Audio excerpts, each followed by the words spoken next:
پیارے دوستو، جس طرح کربلا کی سرزمین پر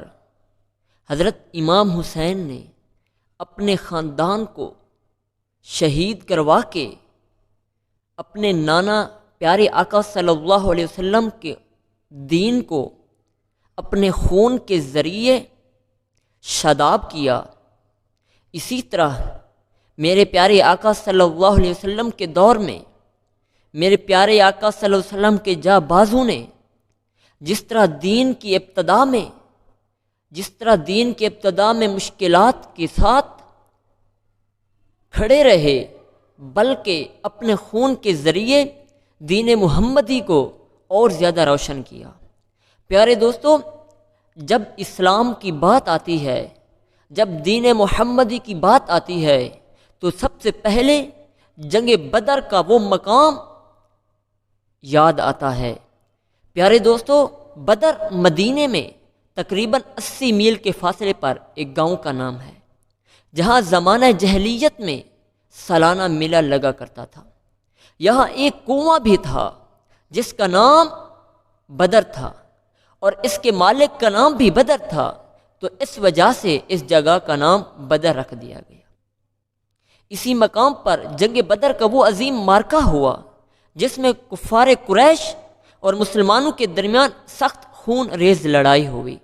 اور مسلمانوں کے وہ عظیم الشان فتح نصیب ہوئی، اور اللہ تبارک و تعالی نے جنگ بدر کا نام یوم الفرقان رکھ دیا۔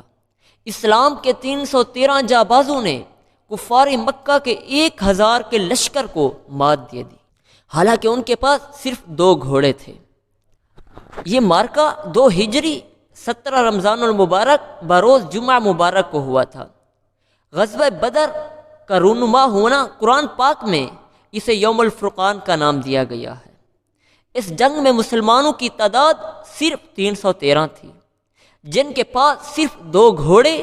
70 اونٹ اور 6 زیریں تھیں، اور 8 تلواریں تھیں، جبکہ ان کے مقابلے میں لشکر کفار کے پاس 1000 افراد پر مشتمل تھا، جن کے پاس 100 گھوڑے اور 700 اونٹ اور کثیر تعداد میں حرب تھے۔ جنگ سے قبل میرے پیارے آقا صلی اللہ علیہ وسلم نے اپنے چند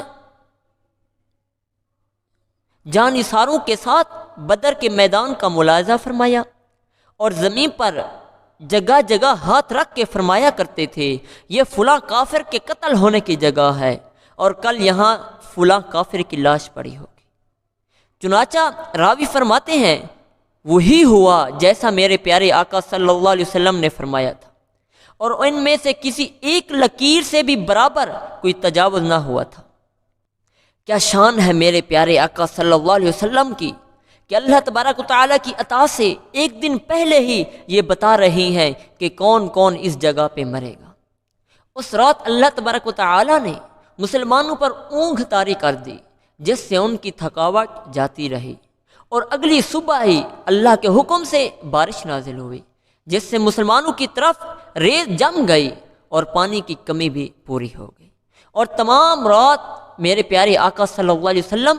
اللہ کے حضور عجز و نیاز میں گزاری، اور صبح مسلمانوں کو نماز فجر کے لیے بیدار فرمایا۔ نماز کے بعد ایک خطبہ ارشاد فرمایا، جس سے مسلمان شوق و شہادت سے سرشاد ہو گئے۔ پیارے آقا صلی اللہ علیہ وسلم نے پہلے مسلمانوں کے لشکر کی جانب سے نظر فرمائی، اور پھر کفار کی طرف دیکھا، اور دعا کی، اے باری تعالی اپنا وعدہ سچ فرما جو تو نے مجھے کہا تھا۔ اور میرے پیارے آقا صلی اللہ علیہ وسلم نے ایک ایسے لفظ کہے تھے جو دلوں کے بھید کو خوب جاننے والا ہے، اے باری تعالی اگر مسلمانوں کا یہ گروہ ہلاک ہو گیا تو روئے زمین پر تیری عبادت کرنے والا کوئی ایک بھی نہیں رہے گا۔ تو اللہ تبارک و تعالی نے مسلمانوں کی مدد کے لیے 1000 فرشتے نازل فرمائے، اور اس کے بعد تعداد بڑھ کر 3000 پہنچی، اور پھر 5000 ہو گئی۔ میرے پیارے آقا صلی اللہ علیہ وسلم نے کنکریوں کی ایک مٹھی بھر کفار کی طرف پھینکی تو کفار کی آنکھوں میں پڑی۔ جانثار مسلمانوں نے اس دلیری سے لڑتے ہوئے کفار مشرکین کو عبرتناک شکست دی، اور 70 کفار واصل جہنم ہوئے، اسی قدر 70 گرفتار ہوئے، جبکہ 14 مسلمانوں نے شہادت نوش فرمائی۔ غزوہ بدر میں مسلمان بظاہر ساز و سامان کے کم تھے، مگر ایمان و اخلاص کی دولت سے مالا مال تھے۔ ان کے دل پیارے آقا صلی اللہ علیہ وسلم کے عشق و محبت